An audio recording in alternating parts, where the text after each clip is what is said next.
Today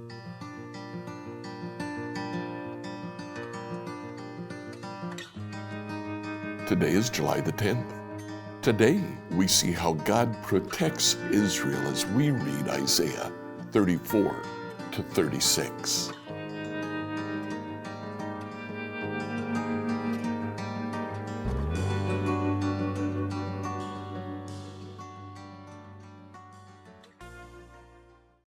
Reading through the Bible in a year today, I'd like you to read Isaiah 34 through 36. Now, in chapters 34 and 35, Isaiah gives a message of the destruction of all of the nations. He has been talking about Israel's enemies, and he's prophesied destruction, punishment for each one of those nations.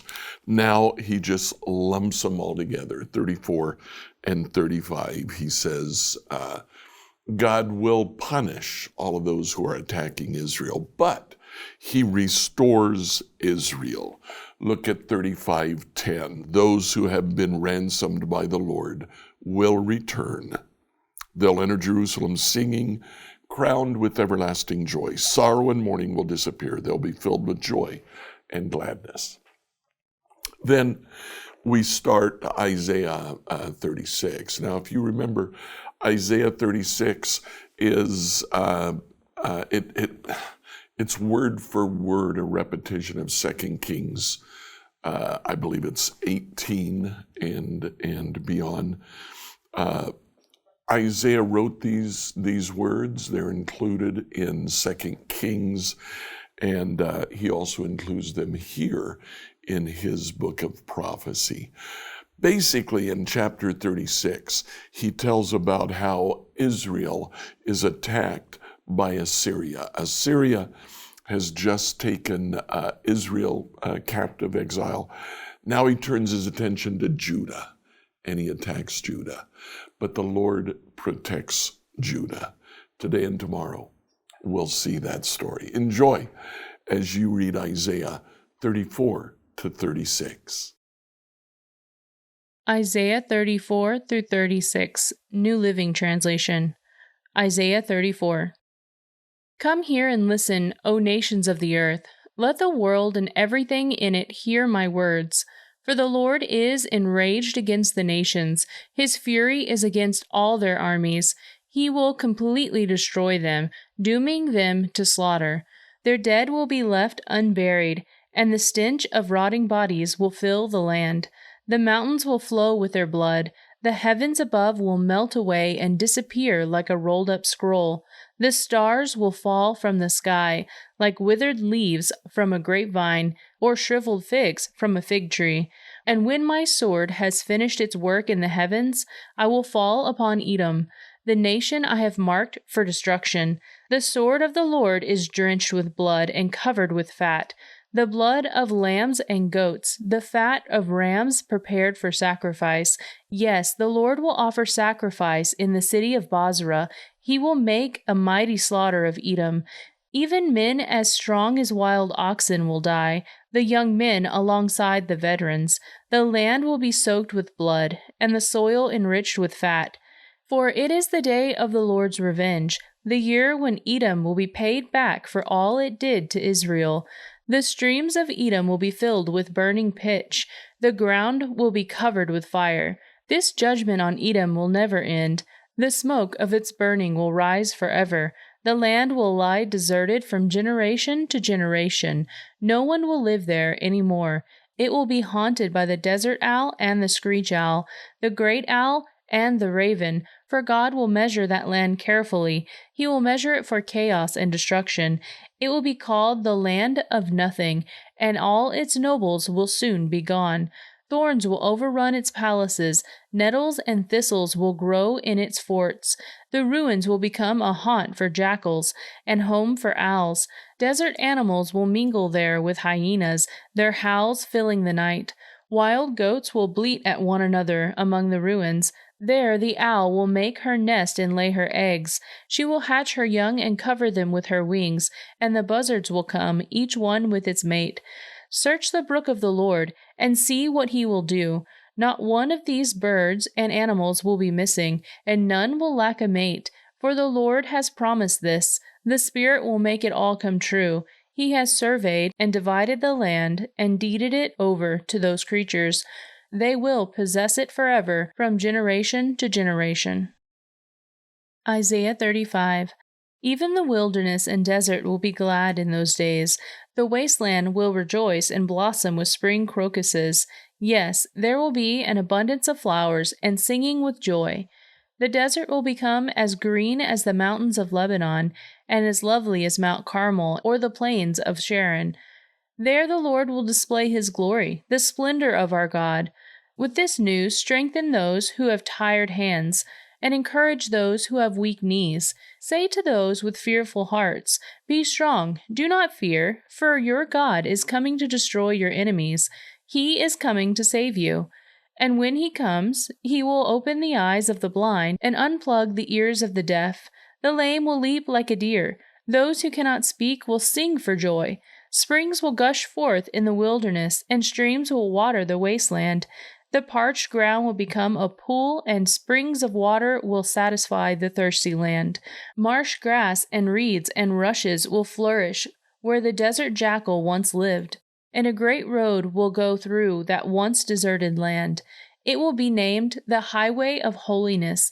Evil-minded people will never travel on it. It will be only for those who walk in God's ways. Fools will never walk there. Lions will not lurk along its course, nor any other ferocious beast. There will be no other dangers, only the redeemed will walk on it. Those who have been ransomed by the Lord will return. They will enter Jerusalem singing, crowned with everlasting joy. Sorrow and mourning will disappear, and they will be filled with joy and gladness. Isaiah 36. In the 14th year of King Hezekiah's reign, King Sennacherib of Assyria came to attack the fortified town of Judah and conquered them. Then the king of Assyria sent his chief of staff from Lachish with a huge army to confront King Hezekiah in Jerusalem. The Assyrians took up a position beside the aqueduct that feeds water into the upper pool, near the road leading to the field where cloth is washed. These are the officials who went out to meet them: Eliakim, son of Hilkiah, the palace administrator; Shebna, the court secretary; and Jonah, son of Asaph, the royal historian. Then the Assyrian king's chief of staff told them to give this message to Hezekiah. This is what the king of Assyria says: What are you trusting in that makes you so confident? Do you think that mere words can substitute for military skill and strength? Who are you counting on that you have rebelled against me? On Egypt? If you lean on Egypt, it will be like a reed that splinters beneath your weight and pierces your hand. Pharaoh, the king of Egypt, is completely unreliable. But perhaps you will say to me, We are trusting on the Lord our God. But isn't he the one that insulted Hezekiah? Didn't Hezekiah tear down his shrines and altars to make everyone in Judah and Jerusalem worship only the altar here in Jerusalem? I'll tell you what. Strike a bargain with my master, the king of Assyria. I will give you 2,000 horses if you can find that many men to ride them. With your tiny army, how can you think of challenging even the weakest contingent of my master's troops, even with the help of Egypt's chariots and charioteers? What's more, do you think we have invaded your land without the Lord's direction? The Lord himself told us, Attack this land and destroy it. Then Eliakim, Shenub, and Jonah said to the Assyrian chief of staff, Please speak to us in Aramaic, for we understand it well. Don't speak in Hebrew, for the people on the wall will hear. But Sennacherib's chief of staff replied, Do you think my master sent this message only to you and your master? He wants all the people to hear it. For when we put this city under siege, they will suffer along with you. They will be so hungry and thirsty that they will eat their own dung and drink their own urine. Then the chief of staff stood and shouted in Hebrew to the people on the wall, Listen to this message from the great king of Assyria. This is what the king says. Don't let Hezekiah deceive you. He will never be able to rescue you. Don't let him fool you into trusting in the Lord by saying, The Lord will surely rescue us. This city will never fall into the hands of the Assyrian king. Don't listen to Hezekiah. These are the terms the king of Assyria is offering. Make peace with me. Open the gates and come out. Then each of you can continue eating your own grapevine and fig tree and drinking from your own well. Then I will arrange to take you to another land like this one, a land of grain and new wine, bread and vineyards. Don't let Hezekiah mislead you by saying, 'The Lord will rescue us.' Have the gods of any other nations saved their people from the king of Assyria? What happened to the gods of Hamath and Arpad? And what about the gods of Sepharvaim? Did any god rescue Samaria from my power? What god of any nation has ever been able to save its people from my power? So what makes you think that the Lord can rescue Jerusalem from me?"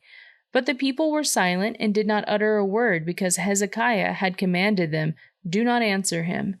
Eliakim, son of Hilkiah, the palace administrator, Shenub, the court secretary, and Jonah, son of Asaph, the royal historian, went back to Hezekiah. They tore their clothes in despair, and they went in to see the king and told him what the Assyrian chief of staff had said.